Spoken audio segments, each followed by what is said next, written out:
ગુજરાતના 20 જિલ્લામાં વીજળીના કડાકા ભડાકા સાથે વરસાદનું એલર્ટ અને ગુજરાતમાં હજુ પ્રી મોન્સૂન ક્યાં સુધી રહેશે અને ગુજરાતમાં ચોમાસાની વિધિવત શરૂઆત ક્યારથી થશે આ તમામ માહિતી વિગતવાર જાણીએ એ પહેલાં જો તમે અમારી ચેનલમાં નવા હો તો અમારી ચેનલને સબસ્ક્રાઇબ જરૂરથી કરી લેજો મિત્રો છેલ્લા કેટલાક દિવસોથી ગુજરાતના કેટલાક ભાગોમાં ભારે ગરમી પડી રહી છે જ્યારે કેટલાક વિસ્તારોમાં છૂટોછવાયો કમોસમી વરસાદ પણ પડી રહ્યો છે ત્યારે હવામાન વિભાગે આગામી 24 મે સુધી રાજ્યમાં ગાજવીજ સાથે હળવાથી મધ્યમ વરસાદની આગાહી કરી છે આજે રાજકોટ સુરત બનાસકાંઠા મહીસાગર વડોદરા સહિત અનેક જિલ્લાઓમાં છૂટાછવાયા વરસાદની શક્યતા વ્યક્ત કરવામાં આવી છે હવામાન વિભાગે આગામી 7 દિવસ ઉત્તર અને દક્ષિણ ગુજરાતમાં વરસાદની આગાહી કરી છે તેમજ ઉત્તર પૂર્વી અરબી સમુદ્ર પર વરસાદી સિસ્ટમ સક્રિય છે ત્યારે ગાજવીજ સાથે હળવાથી મધ્યમ વરસાદની આગાહી છે હવામાન વિભાગના જણાવ્યા અનુસાર આજે 19 મે 2025ના રોજ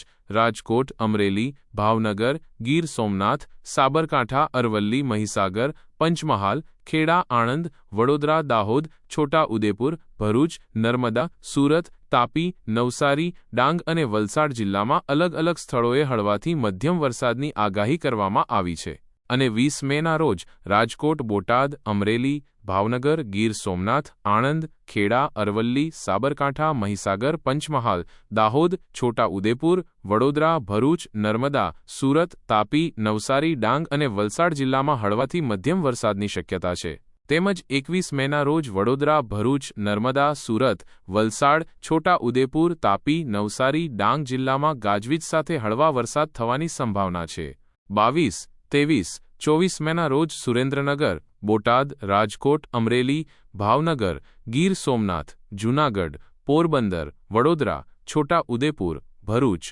નર્મદા સુરત તાપી નવસારી ડાંગ અને વલસાડમાં મોટાભાગના સ્થળોએ હળવાથી મધ્યમ વરસાદની સંભાવના છે જ્યારે બનાસકાંઠા પાટણ મહેસાણા સાબરકાંઠા ગાંધીનગર અમદાવાદ ખેડા આણંદ પંચમહાલ દાહોદ મહીસાગર અને અરવલ્લી જિલ્લામાં હળવાથી મધ્યમ વરસાદની શક્યતા છે હવામાન વિભાગે જણાવ્યું છે કે આ વર્ષે દક્ષિણ પશ્ચિમ ચોમાસું આગાહી પહેલાં ગુજરાતમાં પ્રવેશ કરે તેવી શક્યતા છે સામાન્ય રીતે ચોમાસું 15 જૂને ગુજરાતમાં પહોંચે છે જો કે આ વર્ષે તે 4 દિવસ વહેલું 10 કે 11 જૂનની આસપાસ ગુજરાતમાં પહોંચશે અને તેની અસર 12 જૂનની આસપાસ ગુજરાતમાં દેખાશે અને એટલું જ નહીં તે ખૂબ જ ટૂંક સમયમાં સમગ્ર રાજ્યને આવરી લેશે એવી હવામાન વિભાગ દ્વારા આગાહી કરવામાં આવી છે આભાર